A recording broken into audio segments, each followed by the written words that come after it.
તારી માતા સાચી હોય તો મારું હાર્યું કામ કરજે. એટલે એ તો સાચી જ છે, પણ તું સાચો છે ઉઠો છે એમ તો કોમ થાય.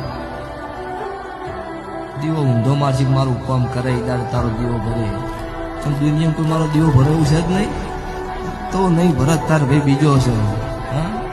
પણ ભક્તો હાથ જોડવા માડી માં દીકરા વચ્ચે પડદો છે ને, છોકરો માનો ટોપું ભળાવે છોકરો નો કહેવાય. છોકરાને દીકરાને જોતું હોય ને માન ખબર જ હોય મારા દીકરાને હાર્યું જોવું હશે, એટલે એ હાલ જ જે દાડે નતા સમજતા ને ઘોડિયા મેળવડા એ દાડે તમારું ઘોડિયું બેનું થયું હોય તો તમે બીજું પૂરું કપડું માન વખત એને ખબર છે કે આ વાત બેની થઈ શકે. તો આ એ તમારો દીવો રહી તમારી માં ગોળ રાખો ને તો તમારા વતેડે જરૂર વાત ઉપડે ની તમારી દીવાનો ભગવાન પુરમાળ પાડે એમ માં કહેવાય. હા